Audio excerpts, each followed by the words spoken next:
कक्षा 10वीं में पढ़ने वाले प्रिय विद्यार्थियों तथा उनके सभी सम्मानित शिक्षकगण, सुप्रभात। विद्यार्थियों, एनसीईआरटी की पुस्तकें अब सभी विद्यालयों में लागू की गई है और इन पुस्तक के आधार पर ही पूरे देश में परीक्षाओं का आयोजन होता है। विद्यार्थियों, यदि आप कक्षा 10वीं में पढ़ते हैं तो आपको आर्थिक विकास की समझ नाम से पुस्तक को पढ़ना है और वह पुस्तक बहुत महत्वपूर्ण है, क्योंकि उसमें जो अध्याय दिए गए हैं वे अध्याय न केवल 10वीं की दृष्टि से बल्कि कई सारी प्रतियोगी परीक्षाओं की दृष्टि से भी काम के हैं। तो विद्यार्थियों, आज हम कक्षा 10वीं की आर्थिक विकास की समझ पुस्तक के अध्याय 1 की बात कर रहे हैं और उसका नाम है विकास। तो आइए जान लेते हैं क्या होता है विकास का अर्थ। विद्यार्थियों, आपने अर्थशास्त्री अमर्त्य सेन का नाम सुना होगा। अमर्त्य सेन एक ऐसे प्रसिद्ध अर्थशास्त्री हुए हैं जिन्हें सन 1998 में अर्थशास्त्र में नोबेल पुरस्कार मिला है और 1999 में भारत रत्न से भी वे सम्मानित किए गए।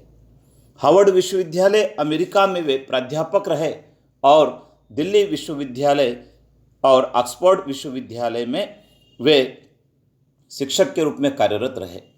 अमर्त्य सेन ने विकास की जो परिभाषा दी है उसमें उन्होंने लिखा है, विकास एक साधन है जो लोगों को कार्य की स्वतंत्रता अर्थात आर्थिक, सामाजिक, पारिवारिक कार्यों आदि की स्वतंत्रता प्रदान करके उनकी क्षमता के उच्चतम स्तर तक पहुंचाने में सक्षम बनाता है। अमर्त्य सेन ने कहा है कि विकास एक ऐसा साधन है जो आम लोगों को कार्य की स्वतंत्रता प्रदान करता है, सामाजिक, आर्थिक, पारिवारिक, राजनीतिक कार्यों में स्वतंत्रता प्रदान करता है और उनकी क्षमता के स्तर को उच्चतम स्तर तक पहुंचाने में उन्हें सक्षम बनाता है। उसका नाम है विकास। अन्य शब्दों में कहा जाए तो विकास लोगों की आर्थिक समृद्धि के साथ साथ उनकी बुनियादी आवश्यकताओं, इच्छाओं, आकांक्षाओं जैसे शिक्षा, स्वास्थ्य, जीवन शैली आदि में वृद्धि का नाम है। अनेक अर्थशास्त्रियों ने विकास को अलग अलग ढंग से परिभाषित किया है। अर्थशास्त्री कहते हैं विकास एक प्रक्रिया है, एक प्रोसेस है जो सतत चलती रहती है, जिसमें प्रति व्यक्ति आय में वृद्धि होने के साथ साथ असमानता, गरीबी, बेरोजगारी, भेदभाव, बीमारी दूर होती है तथा जीवन स्तर में सुधार होता है। किसी भी देश का विकास सामान्यतः निम्न बिंदुओं से निर्धारित होता है। अर्थशास्त्रियों ने जो बिंदु बताएं उसके अनुसार प्रति व्यक्ति आय में यदि वृद्धि होती है तो हम कह सकते हैं कि विकास की प्रक्रिया सतत रूप से चल रही है। औसत साक्षरता दर में यदि वृद्धि है, स्वास्थ्य की बेहतर सुविधाएं मिल रही है, बुनियादी आवश्यकताओं की यदि पूर्ति हो रही है तो विकास का पहिया घूम रहा है, यह हम मान सकते हैं। आइए विद्यार्थियों, विकास को और भी समझते हैं। विकास को हम 2 भागों में बांटकर समझ सकते हैं, सामाजिक विकास और आर्थिक व्यक्तिगत विकास।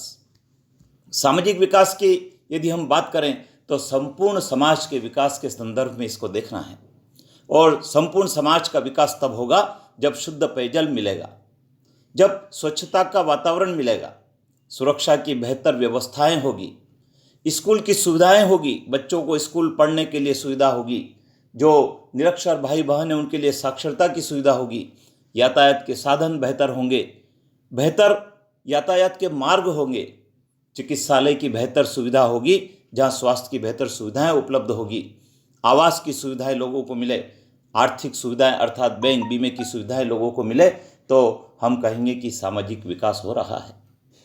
यदि हम व्यक्तिगत विकास की बात करें तो व्यक्ति के जीवन से जुड़े हुए मुद्दों में जब परिवर्तन दिखाई देता है तो हम कहेंगे कि व्यक्तिगत विकास हो रहा है। अच्छा स्वास्थ्य लोगों का हो, आमदनी के अच्छे साधन लोगों के पास उपलब्ध हो, रोजगार हो, समानता का व्यवहार होता हो समाज में, भेदभाव नहीं हो, राजनीतिक समानता हो अर्थात हर किसी को राजनीति में स्थान पाने का अवसर हो, धार्मिक स्वतंत्रता हो, व्यक्ति अपने धर्म को, तीज त्योहार को मना सकता है, धार्मिक स्थलों में प्रवेश करता है यदि उसकी स्वतंत्रता हो, पर्यावरण की स्वच्छता हो, उसके आसपास का वातावरण स्वच्छ हो, स्वास्थ्यवर्धक हो, आवश्यकताओं की पूर्ति उसकी होती हो, तनाव मुक्त जीवन शैली उसकी हो और रोजगार के अवसर हो, विचारों की स्वतंत्रता हो और स्वस्थ जीवन शैली अपनाने का उसके पास अवसर हो। यदि ये सब बातें उपलब्ध हैं तो हम कहेंगे कि व्यक्तिगत विकास का पहिया घूम रहा है। तो विद्यार्थियों, आज की इस अध्याय में, आज के इस अंक में हमने विकास क्या है उसको संक्षेप में देखा है। मैं आपसे अनुरोध करना चाहूँगा कि आपकी जो कक्षा 10वीं की पाठ्यपुस्तक है उसके जो प्रथम अध्याय है विकास, उस विकास के अध्याय को आप विस्तार से पढ़ें और जो बातें उसमें आपको समझ में नहीं आती है आपके शिक्षक से संपर्क भी करें। इस अध्याय में 18 प्रश्न हैं और चित्रात्मक ढंग से इस अध्याय को आपके लिए लेखकों ने लिखा है, जिसको निश्चित रूप से आप पढ़कर इस पूरी अवधारणा को समझ भी पाएंगे।